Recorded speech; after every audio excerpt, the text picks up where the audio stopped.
बोलो जयकारा, बोल मेरे श्री गुरु महाराज की जय। सौभाग्यशाली गुरुमुखो, शिव जी कहते हैं, हे पार्वती, मैंने आपको यह कथा तो सब सुना दी कि जिस समय और जिस प्रकार में काकभूषणी जी के पास गया तथा वहाँ जाकर श्री राम जी के पवित्र चरित्र सुने। अब यह कथा कहता हूँ जिसके कारण काकभूषणी जी के पास गरुड़ जी गए और वह वार्तालाप हुआ।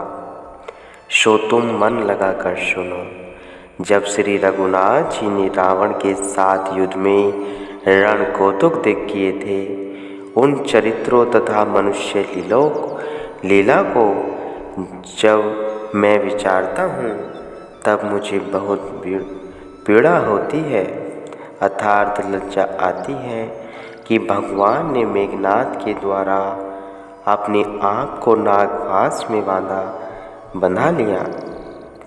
तब उस समय फिरते फिरते नारद जी वहाँ पहुँचे।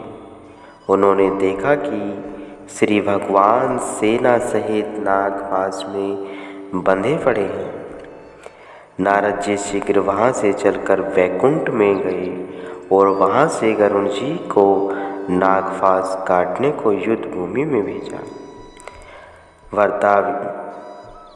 वर्ताव यह है कि जब युद्ध में रावण का पुत्र मेघनाद मुकाबले में लड़ रहा था, तब उसने एक ऐसा बाण छोड़ा जिस बाण के छूटते ही रणभूमि में सांप ही सांप हो गए।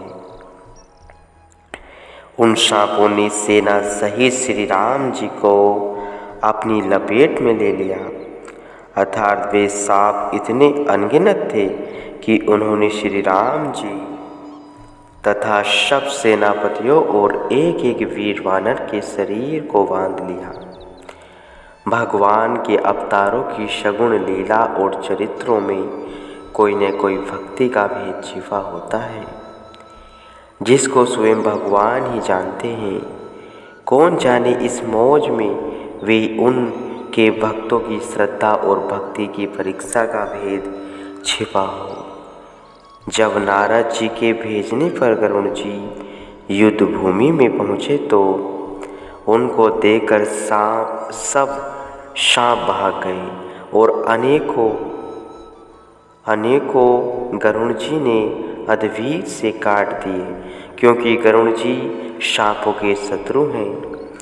सांप गरुड़ जी से डरते हैं। गरुड़ जी ने आकर नागपाश तो काट दी और श्री राम जी को उस बंधन से मुक्त कर दिया, परंतु उनके अपने मन में बड़ा भारी विषाद उत्पन्न हो गया। रघुनाथ जी का बंधन में पड़ना देखकर गरुड़ जी के अंदर अनेक प्रकार के विचार और संशय भ्रम उत्पन्न होने लगे। सोचते हैं कि जो व्यापक ब्रह्मा वाणी के पति माया मोह से परे परम ईश्वर हैं, सुना था कि उन्हें पार ब्रह्मा परमेश्वर का जगत में अवतार हुआ है। सो यहाँ आकर उनका कुछ भी प्रभाव न देखा, क्योंकि वे एक राक्षस के बंधन में आ गए और मुझे बंधन काटने को आना पड़ा। जिनका नाम जप कर मनुष्य संसार बंधन से छूट जाते हैं, उन श्री राम जी को एक छोटे से निशाचर ने नागपाश में बांध लिया। यह कैसे ईश्वर है? संतों ने सत्य कहा है कि यह भक्ति का मार्ग भी अति सूक्ष्म है। इस पर चलते हुए साधक को अनेक प्रकार की माया से गुजरना पड़ता है, जो जीव के मन बुद्धि से परे है। मोटी माया सब तजे, छीनी तजे न जाए, कवि गोविंद ज्ञानी मुनि भक्तनी सबको खाए। धन का त्याग कर देना मोटी माया का त्याग है। कुटुंब परिवार को त्याग देना मोटी माया का त्याग है। घर बार छोड़कर मन को चले जाना मोटी माया का त्याग है।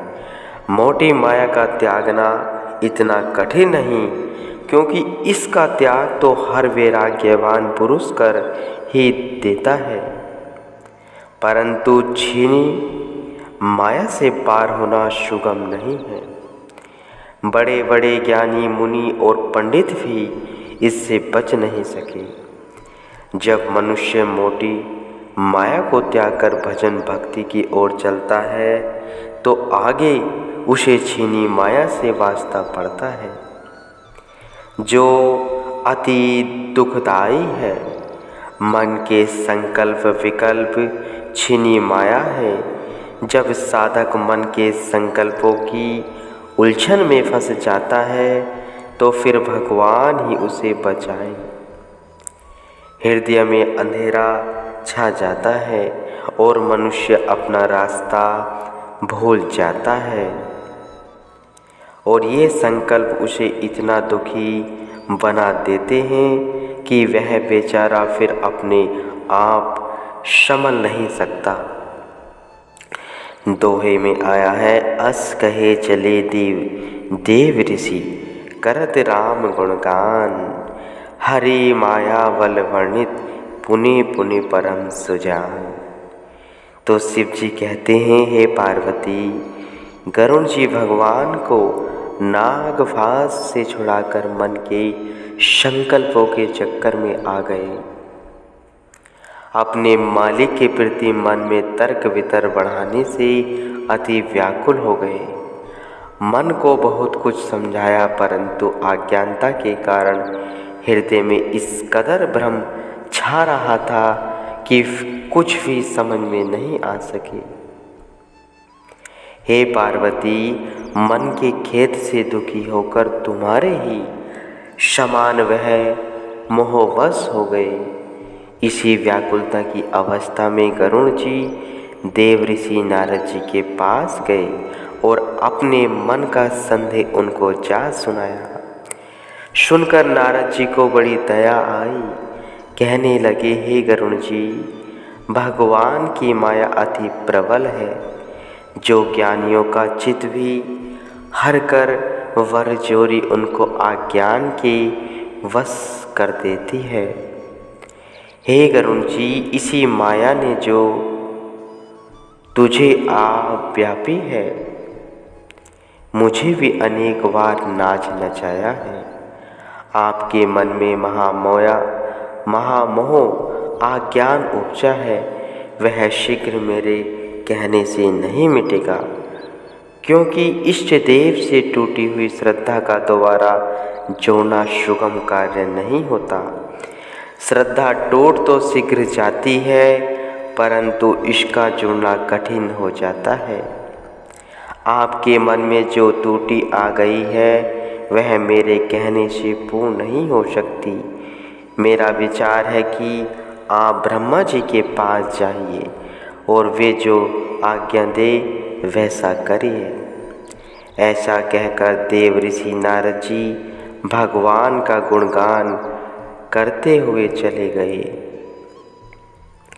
परम सुजान नारद जी भगवान की माया का बल बार बार वर्णन करते हैं और मन में सोचते हैं कि देखो, गरुण जी जैसे निकटवर्ती भक्त भी माया की लपेट में आ गए। भगवान दया ही करे कि वे अपने भक्तों को अपनी माया से बचाए रखें।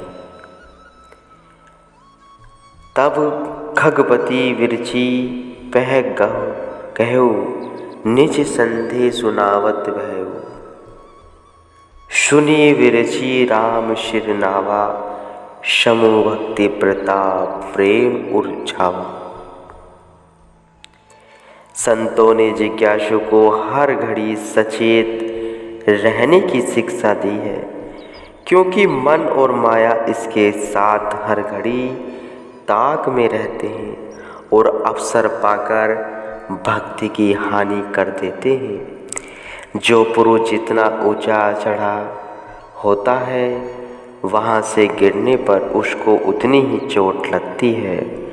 संभव है गरुण जी को किसी समय मन में यह अभिमान आया हो कि वे बड़ी ऊंची पदवी के मालिक हैं जिन पर भगवान सवारी करते हैं, और उस अभिमान को मालिक दूर करना चाहते हो। नारद जी के कहने पर गरुड़ जी ब्रह्मा जी के पास गए, अपने मन का सब संदेह उनको जांच सुनाया। सुनकर ब्रह्मा जी ने मन ही मन में भगवान के चरणों में सिर निभाया और उनका प्रताप विचारते हुए हृदय में प्रेम छा गया। सोचने लगे, संसार में कवि, पंडित और ज्ञानी सब माया के वश में हैं। श्री नारायण जी की माया का प्रभाव बड़ा विशाल है। यह माया इतना प्रबल है कि जिसने अनेक बार मुझे भी नाच नचाया है। जानता हुआ भी फिर भूल जाता हूँ। फिर सोचते हैं कि यह स्थावर जंगम संपूर्ण जगत मेरा ही उपजाया हुआ है। मैं सारे जगत की रचना करने वाला हूँ। मैं प्राय ऐसा देखता हूँ कि अपनी ही रची हुई रचना में आप फंस जाता हूँ। यदि गरुड़ जी मोहे गए तो क्या आश्चर्य है। यह माया बहुत ही प्रबल है। फिर ब्रह्मा जी गरुड़ जी से सुंदर वाणी बोली, हे गरुड़ जी, शिव जी महाराज जी आदिदेव हैं। वे भली भांति ही श्री भगवान राम जी की महिमा को जानते हैं। मेरी सम्मति यह है कि तुम उनके पास जाओ और दूसरे किसी से मत पूछो। उन्हीं से तुम्हारा सब संदेह दूर होंगे। जो वे आज्ञा दे उसके अनुसार चलो, फिर कहीं आने जाने की आवश्यकता नहीं रहेगी। मरता क्या न करता, गर्ज बुरी होती है। गरुड़ जी भगवान के भक्त थे। उन्हें अपनी भक्ति जाती हुई नजर आ रही थी। वे इस वक्त सब कुछ करने को तैयार थे। ब्रह्मा जी के आज्ञा पाकर वहाँ से चल पड़े गुरुमुखो।